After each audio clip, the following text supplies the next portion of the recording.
This is my UK Global Talent Visa endorsement webinar, and it's the Inspirational webinar that I run every month. I do have another webinar called my Educational webinar, and that's on next month, and I'll give you more details about that. So the agenda for today is I'll go through quickly what is the Global Talent Visa, the application and process.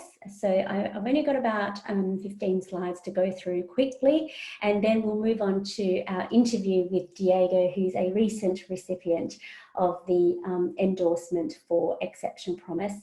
And then you'll get to ask some questions after the webinar presentation and with Diego, and then I will share my e-gift, because I know you're taking 1 hour of your time today to come to our webinar to listen. So I just wanted to give you a gift for that.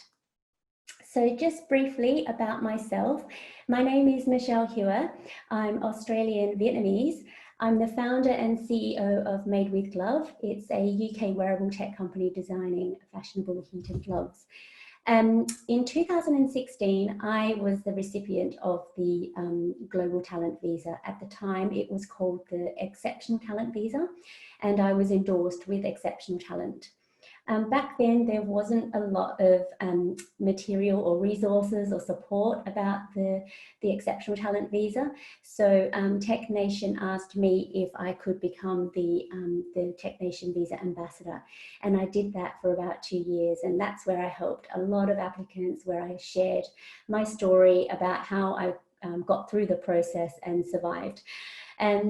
And the great thing about this visa is that in 2019, which is last year, I applied for indefinite leave to remain. And then shortly after that, I applied for UK citizenship, and I got it. And the last thing is that I need to apply for a passport, but because of what's happened with the world, I can't apply for it just yet. And I'll do that very soon. So then once I get my British passport, I will become a dual citizen of Australia and the UK. I've been in the UK for 7 years. I based myself in Manchester, Newcastle as well, and I travelled very regularly to London for business. So I'm pretty much well in tune with what's going on in the UK tech sector, both in the north and the south. Before I quit my job to become a tech entrepreneur, I was an Australian solicitor, and I worked in commercial law for about 8 years. And I worked in Perth, is where I'm from, in Melbourne, and also in New Zealand. So I've got a bit of international experience there. So how this all started and how I went about helping a lot of applicants is being the Tech Nation Visa Ambassador, but I also write Tech Nation Visa blogs. And that's how a lot of people find me, because I started writing about my journey, and then that led me to writing about other people's journeys, and then writing about, you know, the process and any tips and tricks and resources that I have. So check out my blog if you haven't already. So as I said, I've helped over 100 tech entrepreneurs, senior execs, and tech employees. And my success rate over the past sort of 3 years that I've been doing this is about 70 to 80%. Now, I don't guarantee endorsement because that is up to the assessor, but I do strengthen your application because I've been there myself and I've helped a lot of people go through the process. My clients have included people who work for WhatsApp, for Sony, for Tata Communications, LinkedIn. I help people who work for startups, CTOs, CEOs, UX designers and graduates, and, you know, anyone else who can come my way, I help. So I've seen a lot of applications go through, and I've helped a lot of applicants. Now, the only disclaimer that I can just share with you is that I only help on stage 1 endorsements. I'm not affiliated with Home Office or Tech Nation anymore, but I am affiliated in terms of I am part of the Tech Nation Visa alumni. So there's a few hundred of us in that group, but I only help with stage 1 endorsements. So what is the Global Talent Visa? I'm sure you know a little bit about it, but as I said, it's formally the Tier 1 Exceptional Talent Visa. It's a special visa that was introduced to allow highly skilled tech entrepreneurs and talent in digital technologies the ability to apply for the right to live and work in the UK for up to 5 years. It's a two-stage process where the applicant must be endorsed by Tech Nation, and they have to meet the strict criteria set by Tech Nation before they can apply for the visa. So as I said, the stage 1 is the endorsement stage by Tech Nation, and stage 2 is the Home Office visa stage. Even though it looks like a job application, it is actually more than a job application. So when I go through the criteria quickly with you, you'll see that it does have a flavour of the job application, but there are other things that you need to meet in order to be endorsed. And if you Google the hashtag TechNationVisa, you'll find more information about the Global Talent Visa, specifically in digital technologies, because there are other endorsing bodies that endorse applicants in different sectors. So for example, engineering, science, arts, fashion, architecture, and researchers. So there's lots of other endorsers, but for the purposes of this, it's just the Tech Nation visa that I'll be talking about. So the benefits of this visa is that it gives you the freedom and flexibility to live and work in the UK for up to 5 years. It allows you to apply for the indefinite leave to remain and British citizenship, which I've got. You can also bring your dependents with you, and this is really important because if you have a partner or children, they can go under your visa. You can also register a UK limited company as well. So, you know, some visas such as, you know, the student visas or the ICT visas, they don't allow you to register a UK limited company. So this is the great thing about this visa.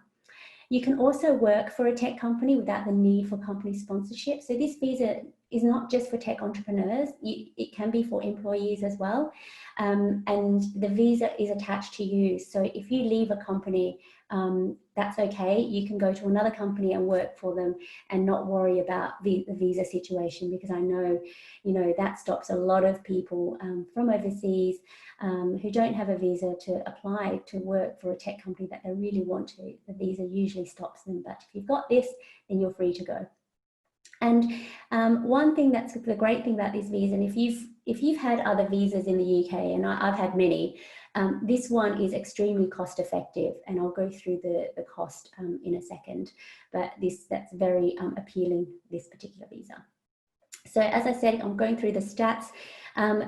The main countries that people are applying from is USA, India, Nigeria, Canada, and Russia.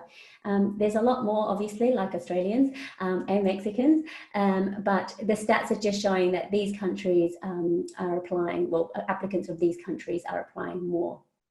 The endorsement rate is about 50 to 60%. So 1 in 2 applicants are unsuccessful, unfortunately. But that's just the way it is.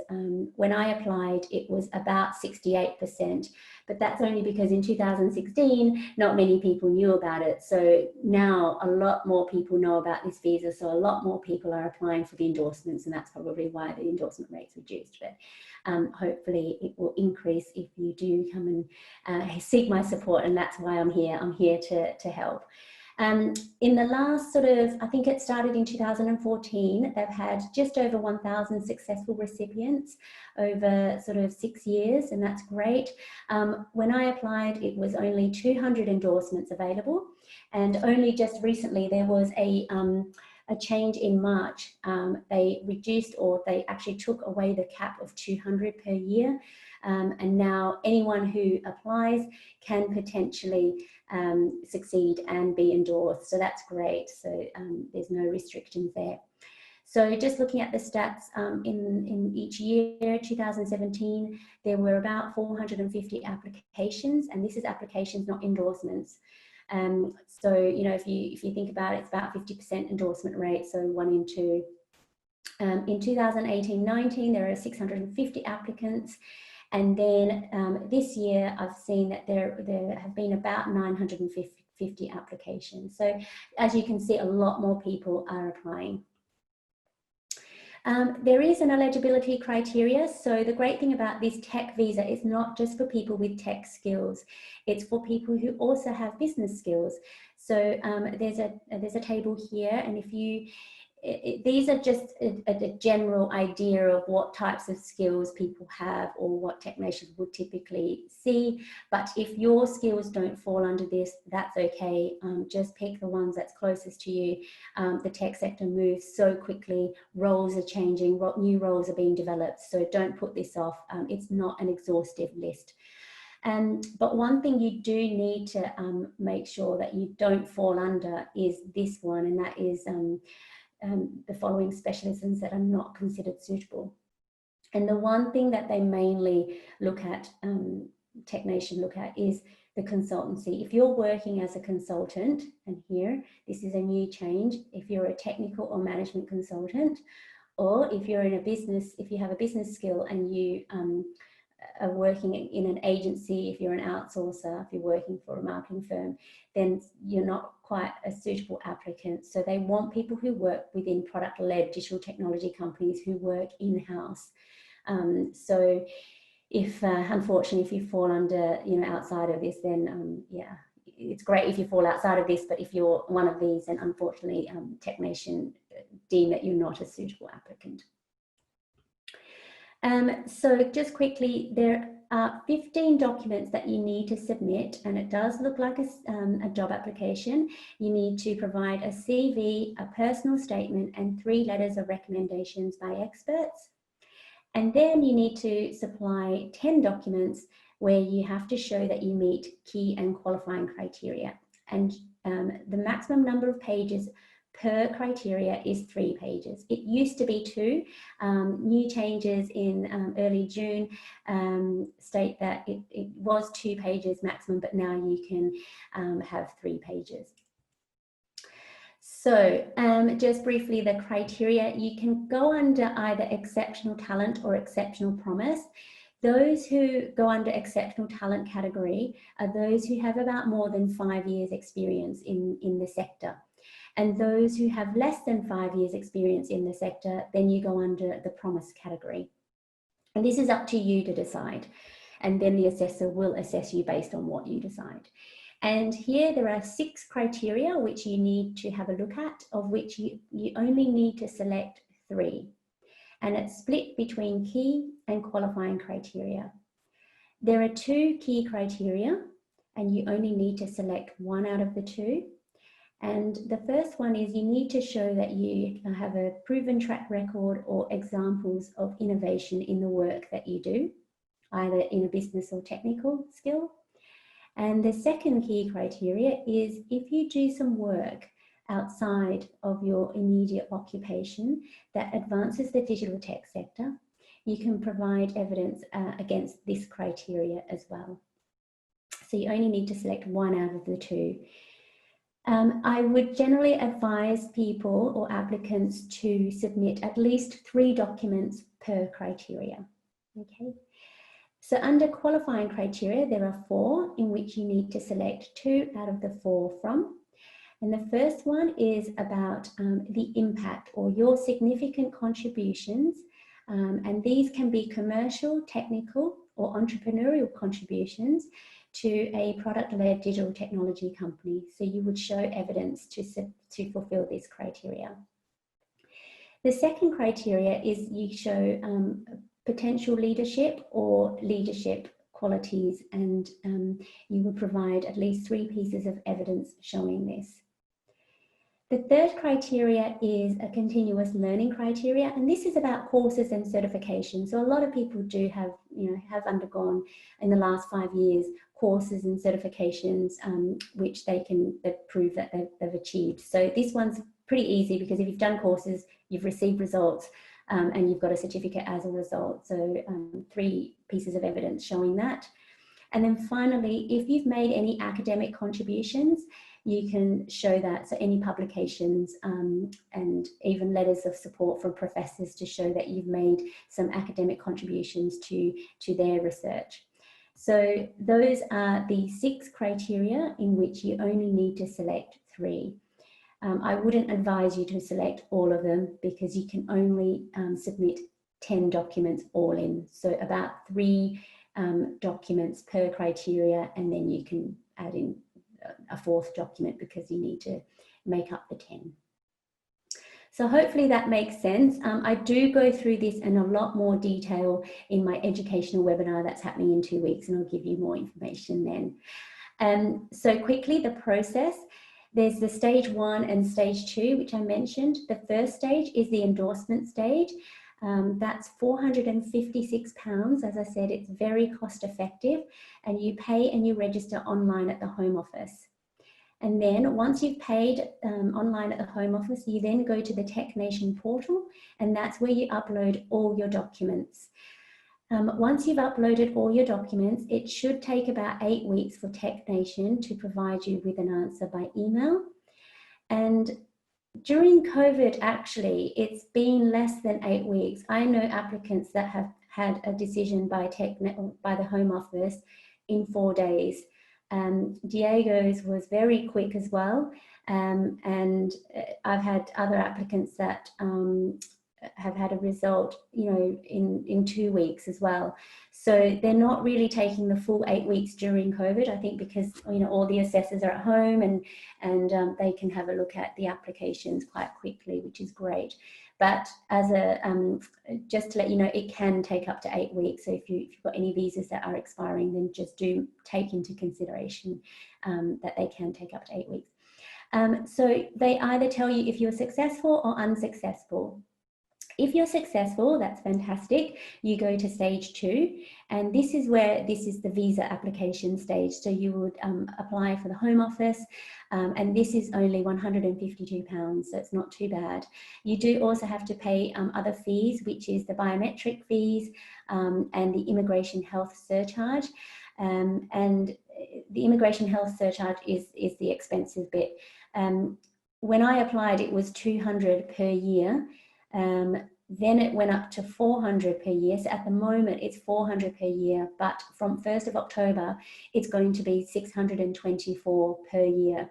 So if you've got any applications that are going in soon, I would probably submit sooner rather than later, so that if you do go to stage 2, it's before the 1st of October deadline for the increase in fee. And this takes about 3 to 8 weeks. If you are unsuccessful, unfortunately, you can appeal the decision. You've got 28 calendar days to appeal, and then Tech Nation have 28 calendar days to respond to the appeal as well. And then you're either successful or unsuccessful. If you're successful in your appeal, you go to stage 2. If you're unsuccessful, you can try again, use the feedback, and then go through the process again if you feel that the feedback will help you. Okay, so hopefully that's enough. It's a quick overview, and the e-gift that I will share with you is an ebook. It's about 30 pages, which I will share with you tomorrow. I'll put you in on my newsletter and distribute that along with the recording of the webinar. Now on Monday, I do have office hours, which is from 12 to 4. I can speak to any of you for about 15 minutes if you feel that I haven't answered your question today, or if I have and you've got more questions, please feel free to contact me, and we will get you scheduled for Monday to have a quick chat. And last webinar I ran, I was on back-to-backs from 12 to 4. It didn't stop, so hopefully I did answer a lot of questions there, but I am very busy. So please do, this is your time that I've set aside for you. So please do let me know if you do want to have a chat with me.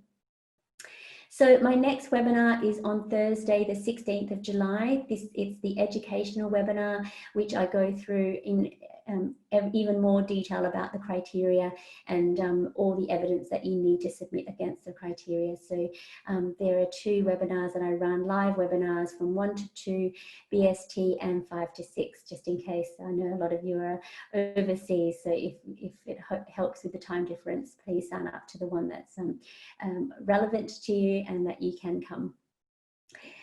So we have Diego that I have invited, and he has agreed to help share his story and tell you what he's learned in the process. And he did get a successful result, which is fantastic, but we'd love to hear from Diego now. And what I'll do is I'll invite Diego so he can now share his story. We've got amazing attendees today. I can see people have lots of questions, but what I'll do is I will let Diego speak first, and then we'll go through the questions at the end, if that's okay. Diego, welcome.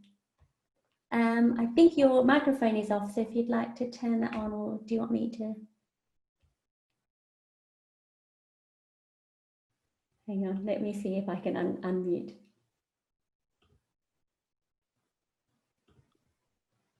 Hi, hello. Hello. How are you, Diego? I'm fine, thank you. Thank you so much for coming. I know you're working from home as well, so thank you for taking an hour of your day today to speak to us and to help. I think there's 19 attendees, which is amazing. Yeah, that's really good. It is. Okay, so I'd like you to share your background briefly, if that's okay. Okay, so at the moment I'm working as a data analyst in a housing company. So housing company association is called MSG. So before I joined the housing company, so I was working as well as a postdoc in the University of Manchester when I just completed my PhD. So I have a background in applied mathematics and computer science, and I also have a master in probability and statistics. So in terms of my skills, so I love doing data analysis. So that's my main expertise. So, and in terms of my visa, so I'm currently holding a postdoc visa, which is a doctorate extension scheme visa, which allows me to work for 1 year in the UK. And I am, now that I get this amazing opportunity, so I am switching to the new visa, to the Global Talent Visa. Great. And what made you decide to apply for the Global Talent Visa? Well, this visa is one of the visas that opens the doors to the tech company in the UK, to all the tech sector in the UK. And also because of the pandemic, so I was running out of time. So my visa was about to expire as well. So I read about the visa, and then I say, okay, I can just give it a try. And I think that visa will welcome to everyone in the tech sector. Yeah. And did you have any hesitations in your application? Because you didn't mention this, but you were unsuccessful the first time that you applied, and then you were successful, obviously, the second time. So just comparing the two, did you have any hesitations in applying the first time as opposed to the second time? Yes. At the beginning, so I applied twice for this visa. So the first time was without help. I was completely, to be honest, completely lost. So I wasn't sure about what evidence to present. I wasn't sure how to fill the key criteria one. So I have many doubts in my head. However, the second time I searched for Michelle's help. So that was really good because she just clarified what are the type of evidence that I need to provide, how do I fill the criteria, and also because I applied twice, I got feedback from the assessor, which also helped me to improve my application a lot. So I would say that I feel the second time I feel a little bit stronger, but I was running out of time because my visa was to expire. Yeah, so that's the biggest stress, I think. I know when I worked with you, Diego, you didn't seem that stressed. I think you kept it all in. But the first time you applied, I think the decision came back quite quickly. Yes. And you only applied in, was it April or March? This year, like. Yes, it was in March. It was in March. And how long was it between when you applied the first time and when you got the decision? So it was 1 week. So exactly 1 week. Wow. So right around the pandemic. Yes. Yeah, so March. Of the pandemic. And then when you applied the second time, how long did the decision take then? And we were right in the thick of the pandemic then as well. Yeah. Yes. So the second time it just only took 3 weeks. Yeah. Okay. Mm-hmm. So it was, both times was way under the 8 week during the pandemic. So hopefully that's why I think a lot of people are now also starting to apply, because the decisions have come back really quickly. And so what research did you do before you sat down and went, okay, I'm going to start this? Because, obviously you have to do some research. Yeah, so one of the research that I did was based on the website. So I read TechNation's website. So I just went through all the web page as well. So I look into different blogs as well. So I look what are the types of evidence, or how do people comment on the applications. So I also look into how long it's going to take, and and also the letters of recommendations. I think letters of recommendations, they were really good. I mean, really, if you want to look, see how can you write that letter. Okay, and then what criteria did you select? Because as I said, there's 6 criteria of which you need to pick 3. How did you decide what to select? Yeah, so the criteria were more based in the type of work that I already had. So, so for example, like I won a prize, an international prize. Also, I got like different projects involving machine learning techniques, and also that kind of projects are in the health tech sector. So that kind of project just helped me to expand. I mean, just to comment more about my skills in machine learning and data analytics as well. And well, that thing, that kind of evidence, and all the projects that I have, the publications, pieces of work, just help me to fill the criteria. Yeah, so you selected key criteria 1, which was innovation. You also selected qualifying criteria 3, which was continuous learning.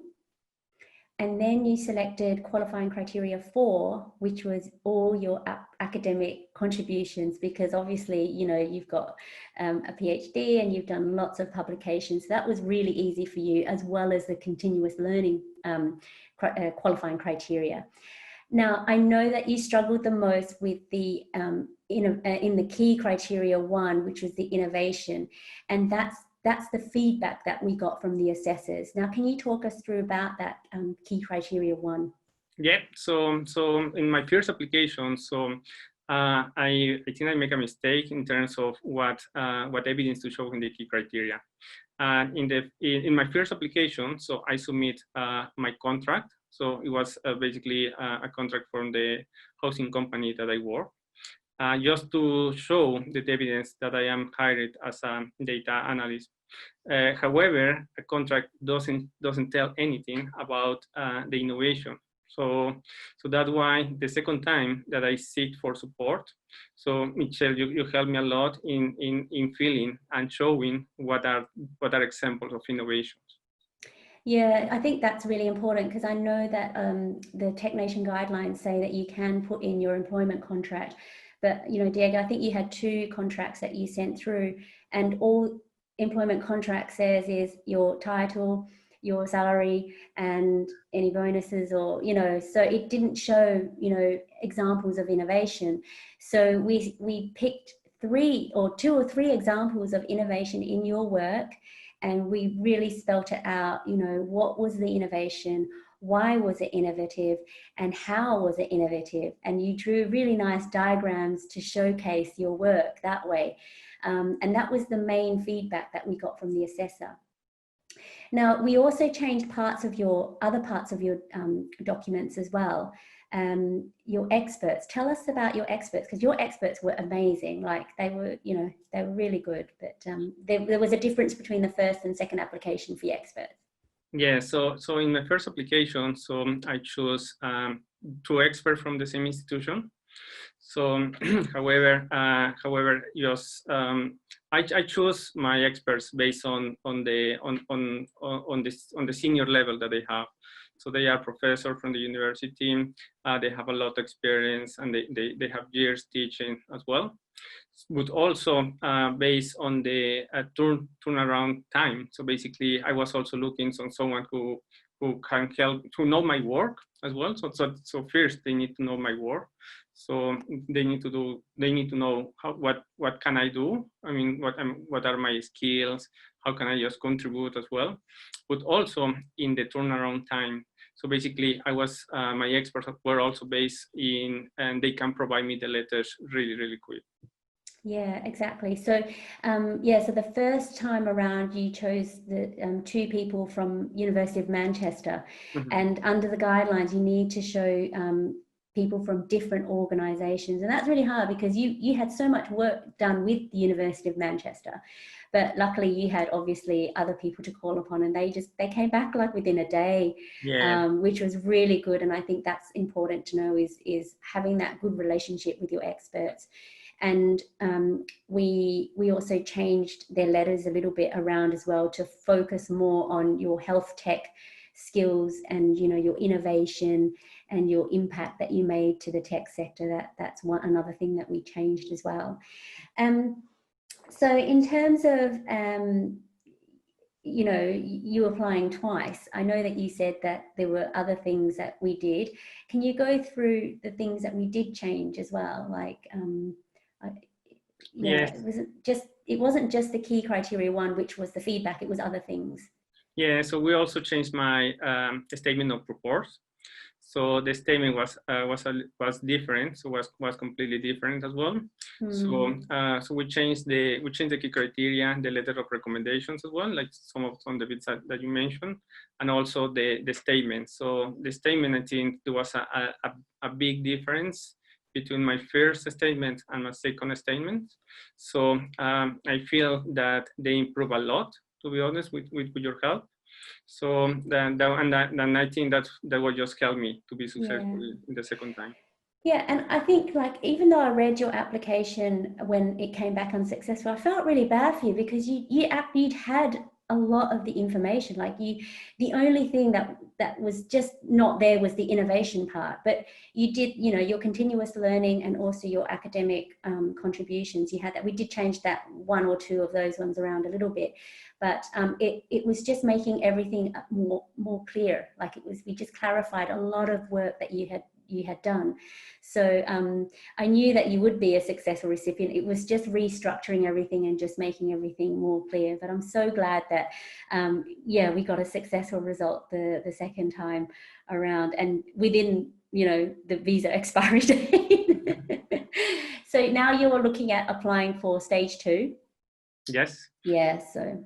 Yeah, so at the moment I already submit my application for stage 2.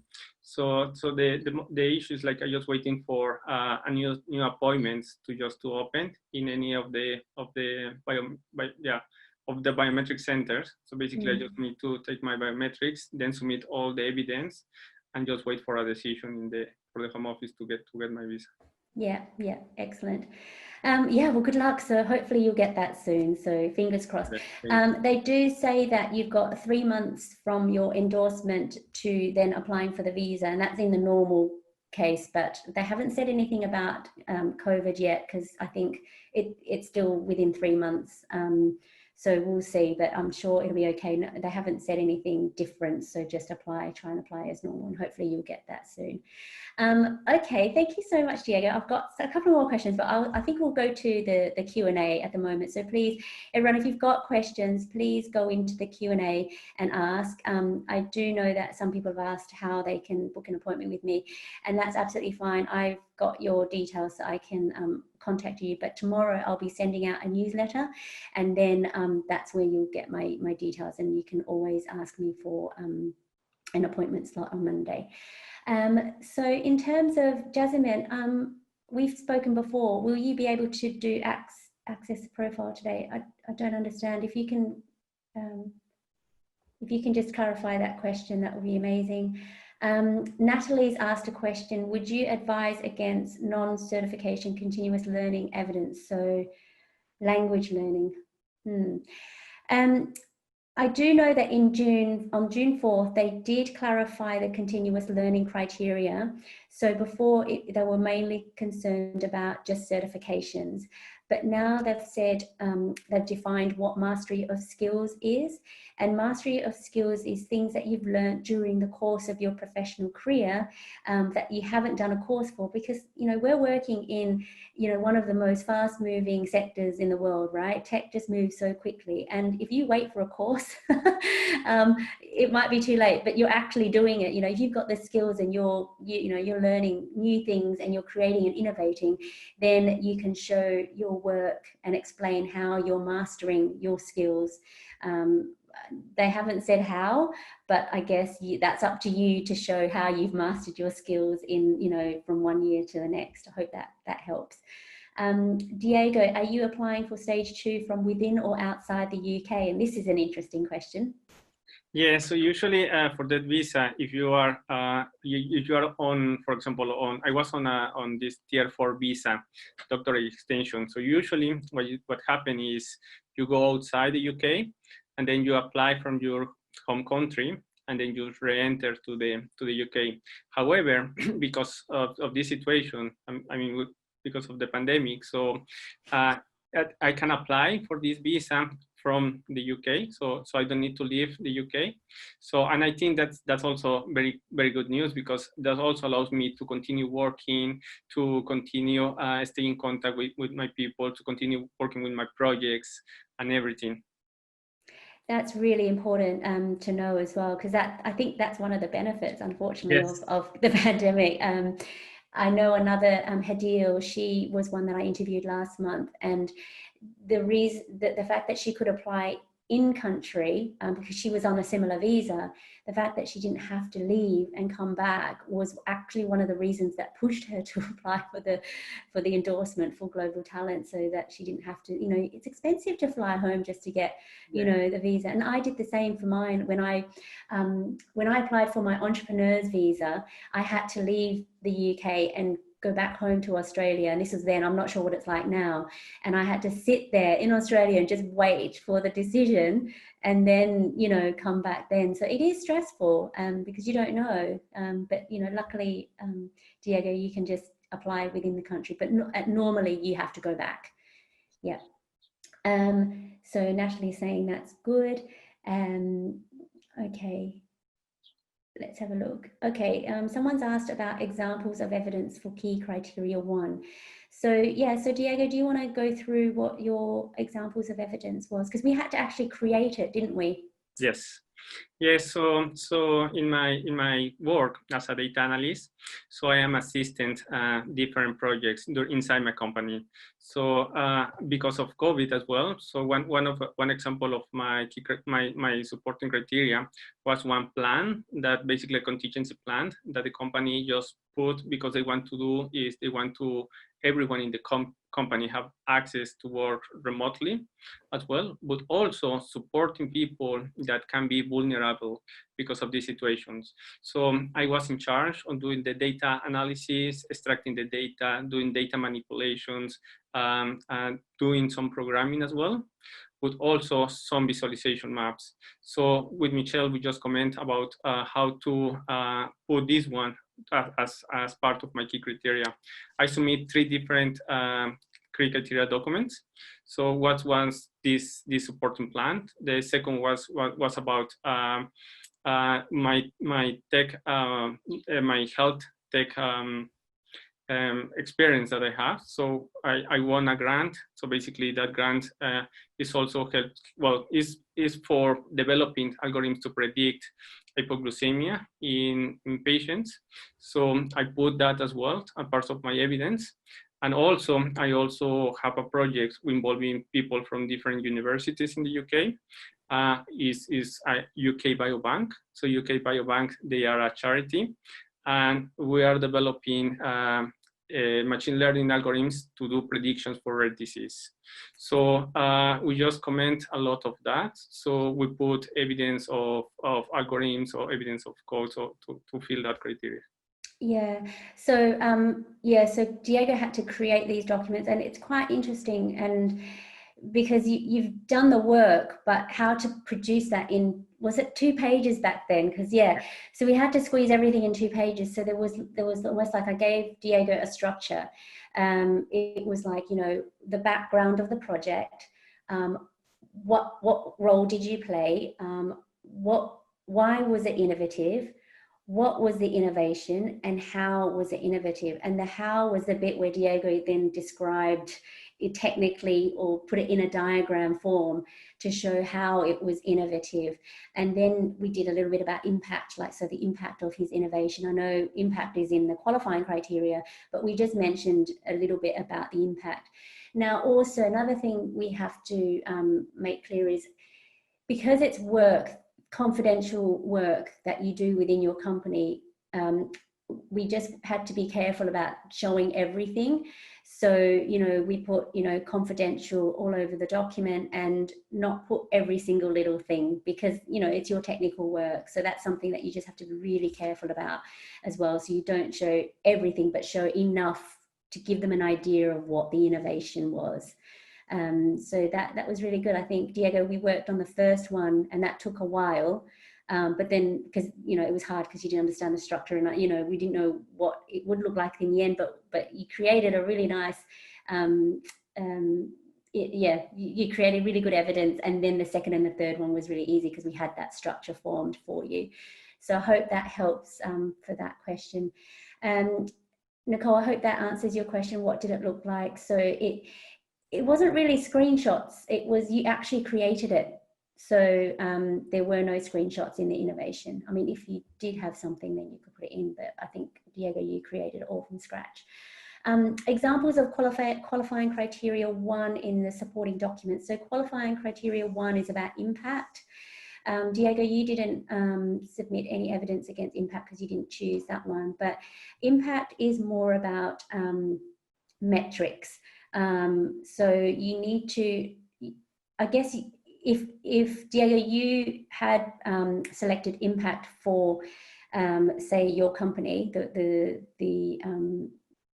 data analysts, the map that you did, the impact of that, you would again show the project, because you have to kind of explain the background of it. And then you have to show the impact that your work has made to the company. So, it helped helped business processes. It could help generate revenue for the company. It could increase efficiency, reduce cost. You could also provide letters of support to confirm the impact of your work to the company. So those are all examples of impact, but I'll go through that in my educational webinar in 2 weeks' time. Salone's asking, can you please expand more on the statement of purpose? What would an ideal statement of purpose look like? So that's the personal statement. They say personal statement, but I would like them to change it to be called a professional statement, because you don't really want to go too personal about, all the fluffy, lovey-dovey stuff about London or why you want to move to the UK. It's more about your professional statement as to why. So yeah, Diego, you said that we changed your personal statement. Did you want to go through a bit more detail about how? So I just add a lot of more information about my statement. So in my first application, I would say that my statement were less than 1,000 words as well. So I didn't put I didn't fill all the words, all the space. You are limited to 1,000 words. But when I submit my first application, I didn't use all the 1,000 words. So there are some questions that you need to answer as well, like where are you going to base, why do you want to come to UK, etc. So I try to, in my first application, I tried to answer that questions, but I think that it was not answered like correctly or were expanded, and that's why I look into Michelle's helps. So Michelle, we just almost rewrite everything. Yeah, we did. I mean, you did have the background, you had enough there, but because we had so much more information with your innovation and the impact that you made to all the companies, we really, because Diego's background is really interesting. I found Diego is not only an academic researcher, that's your background, but every piece of academic research that you did, well, most of it included industry collaboration. And that's really important because industry collaborations are looked very highly on because that's how you kickstart the the economies and the tech sector, you know, you're doing academic research, but then you're applying your research to real world applications. And you've worked with so many international companies for that. And I don't think that you appreciated how much that should have come across in your personal statement as well, and in your innovation documents. So I pulled that out more so. Diego, you also you didn't say this in your initial application, was that your sector was health tech. It was so clear, but there was nothing about it in the personal statement at all. So we pulled that out and gave examples of how you benefited the health tech sector. We also pulled out and made it clear about, you know, your impact to the housing market as well, and how, you know, using tech in that sector then makes an impact to the economy as well. So I think it was just putting more structure. Yeah, I totally agree. So it was to have more structure in my statement, and that would help. Yeah, that helped me. Yeah, absolutely. And I think we did use it right up to 1,000 words. we said as much as we could. Okay, so Angie, you've got a question for tech founders.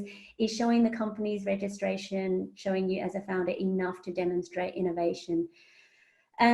No, because that would go towards, there's another, it's not in the criteria, it's just an extra piece of evidence that you need to show. If you already have an active digital technology business or a dissolved technology business in the last 5 years, you need to show evidence of that outside of the key and qualifying criteria. So, and that makes up your 10 documents.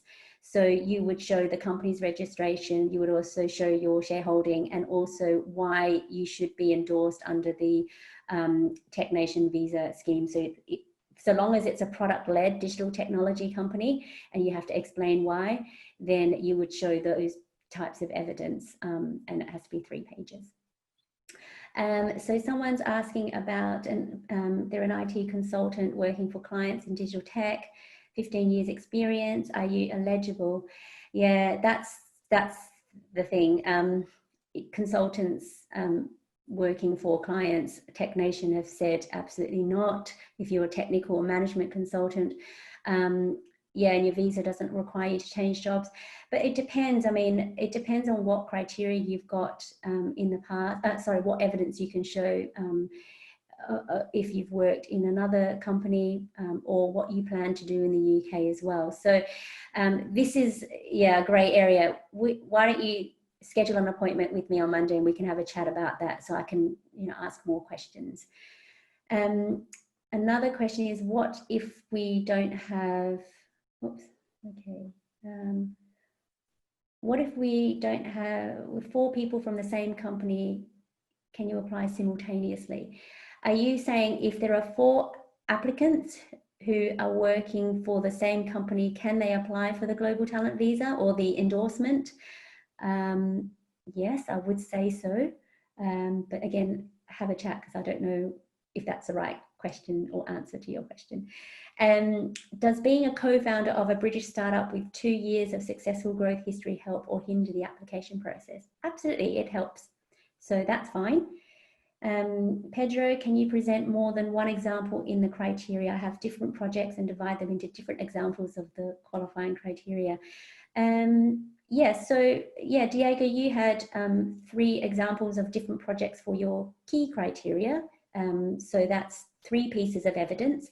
So I would suggest you put 3 pieces of evidence against each criteria. So that would make up 9 documents. And then with your 10th document, just pick another criteria and put a piece of evidence against that criteria, unless you had that question that Angie had. And if you have a digital technology company or a dissolved digital technology company, that would be your 10th document. Do you have to submit a degree and other certificates as part of your 10? So Diego? Yes. So so I submit my PhD certificate as part of the evidence. Yeah. What else did you submit as part of your continuous learning? Yeah, so I submit my GitHub repository as well. So that was some of the things. I submit a copy, for example, of one of my review that was published as well. So I think that as well just helped me to see that I am constantly reading books and also giving my opinion. I mean, or commenting on the books. So that's something, and they already are published in very good journals. I also submit not the entire paper, but just the cover of my publications. So that's also something that I put as my supporting documents. Yeah, excellent. And when structuring your evidence, do you explicitly state which evidence is supporting which criteria? Yes, yes. So you need specifically to say which documents are supporting which criteria. Absolutely, I totally agree, because I didn't realize this, but when I started reviewing applications, when people are unsuccessful and they send me their documents without just a label on the actual document, I don't know which criteria is against which document is against which criteria. So now I advise all my clients, in case assessors are printing things out, and they can clearly see key criteria 1, evidence 1, key criteria 2, evidence 2, or something like that, so that they can actually see which criteria you're putting it up against. And it also helps you as well, because I had a client who I helped as well, and she's hopefully going to come on next month, but she selected all the criteria.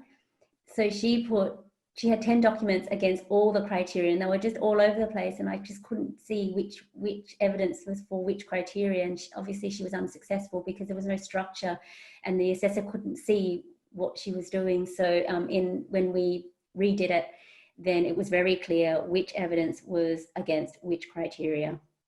And sometimes they say, just put everything in.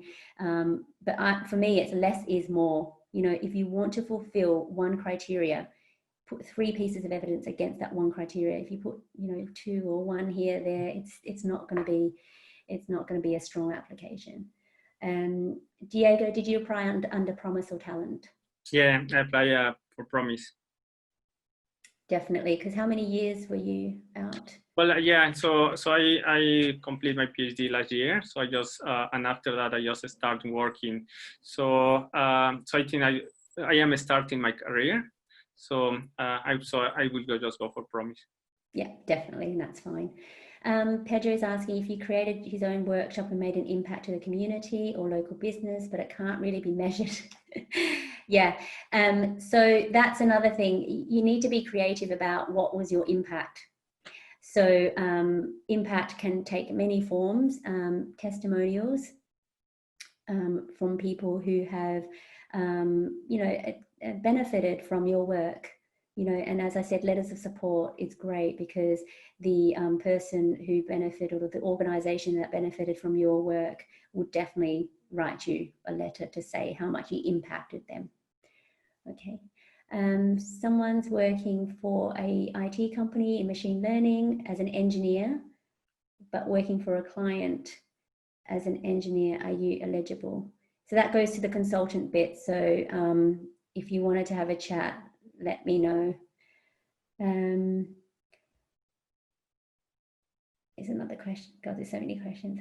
What type of concrete evidence did you submit for the work you've done at a private company? Some obvious pieces of evidence, for example, code, may not be shareable. Yeah. So I just show some of the output. So yeah. Yeah. So output. I mean, I know, Diego, you did do some bits, but it wasn't. You didn't show much, because we kind of blurred things out and it was quite small. But you showed the overall of what you did, and then what the outcome was, and the outcome was more important in that case. You did explain how you did it, but it was very high level. It wasn't going down to the technical details. So yeah, absolutely. That was one thing that I said, don't show that, Diego. just high level stuff. Keep it, yeah, don't show everything. And definitely put confidential all over the document. And yeah, it is. Publication on public platforms such as Medium, LinkedIn, blogs, are they acceptable as evidence? So TechNation have specifically said any publications on LinkedIn are not acceptable, and that would probably include Medium and your own website blogs. The reason is because you have control over the articles or blogs that you publish on your own platforms. If you get it published on, like, you know, trade magazines or other publications, it goes through a checking system. And then that's something that Tech Nation would prefer you to go through, is, you know, publish it on other people's platforms, not on yours. I know it's hard because LinkedIn, I mean, you know, everyone, you know, if you've got on LinkedIn and you've got a following, which you have, and if you've got loads of people liking it, you know, for me personally, I think that's fine, but Tech Nation have said no. So try to find people or publications that you can publish your work on.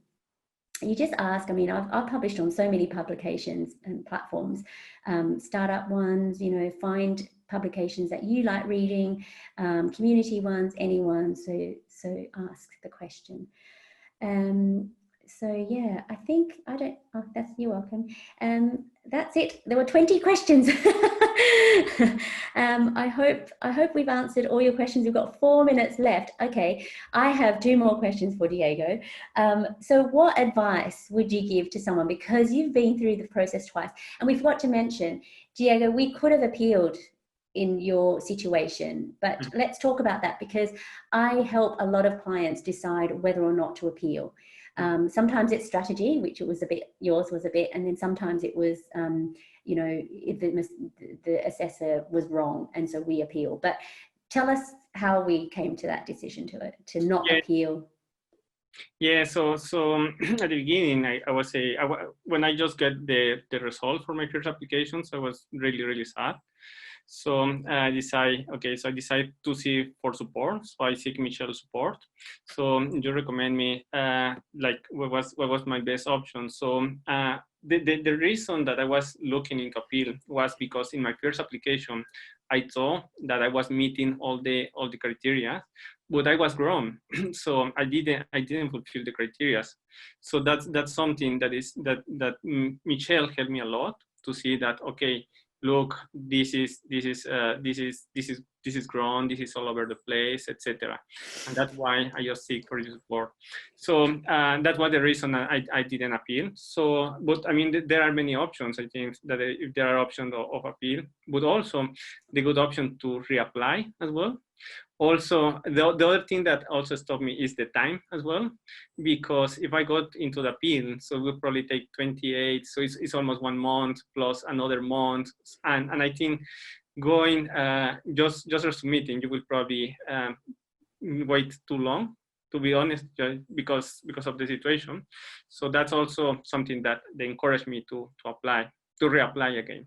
Yeah, definitely. I think we just ran out. We wouldn't have time to wait for the appeal to come back. But the assessor's decision was so clear, like it was so obvious. Yes, it was your innovation that was really, and so we went, right, okay, let's just reapply, and we did it in like 2 weeks. That was a stress, but we managed to do it, and you got the result in 3 weeks. So that was fine. And even then we were like, when is it coming? Okay, so finally, what is your final advice to people? Yeah, so I will say seek for Michelle's support. So if you don't think like if you want just to help have a better and a strong application, seek for your support. So I will say like start early. So if you can just start early, because you know times just go really fast, and then when you are almost at the end of your visa, so you are close to your visa expire. So I suggest to start early. I also suggest to seek for support, so seek for a lot of support. I will say as well, trust the process. So always just trust the process. So wait for the decision. And if you are not if you are not successful, there are many other options. So you can reapply, or you can just submit an appeal. So don't panic too much. Just there are other options. Yeah, and I think your don't panic is very good, because you did not, well, I didn't see you panicking at all. You may have panicked inside, but you were very calm throughout the whole process, I guess, because of the second time around. You'd already been through the first time around. And also, what does the future hold for you now that, you know, I know you're going to apply for the visa, but once you get the visa, what does it mean for you now that you've got a potential 5-year visa when you get it? Yeah, so I feel more welcome into the tech sector, to be honest. I think that now I can just do I can plan for future. So I'm going to just expand all my projects into a more long-term vision. But also, it's also this one is important because with my partner as well, they provide stability for both of us. So she's also she can also with the visa she can just work as well. So she's allowed to work as full time as well. So we will have more stability. We will plan more, and I will just continue with my projects. So I'm going to continue working in academia and working in the tech sector as well. So I will just try to gain more experience. Yeah, excellent. And then you can get your ILR and maybe citizenship if you want to, but that's in 5 years' time. But you know, you've got options. That's the thing. I think this visa gives you options to do whatever you want, really, because it's such a flexible visa. So you can continue working in academia and in industry, and that's really good. And I'm so excited for you because you've got such great skills, and you know, just learning about all the projects that you're working on in health tech, and you know, you are really making a significant impact to the UK digital tech sector. And I'm so happy to hear that you've based yourself in Manchester, because a lot of people do go to London, and that's fine. But you know, I lived in Manchester, and unfortunately we didn't meet in Manchester, but we do have a mutual connections in Manchester, which is great. So yeah, I wish you all the best, Diego, and it was such a pleasure working with you and learning about you, and I'm sure I'll hear more success stories from everything that you're working on at the moment. Thank you very much, Michelle. Thank you. That's okay. Now, I'm just going to sign off now, guys. I think I've answered all the questions, but if I haven't, you can answer my reply to my newsletter tomorrow, so I'll send that out. But I hope this inspirational webinar has been inspirational, and we've achieved our goal of yeah, sharing Diego's story, and it's such a good one as well. So thank you very much, everyone, for attending, and I'll say goodbye now, and thank you, Diego. Thank you. Thank you. Bye. Bye, guys.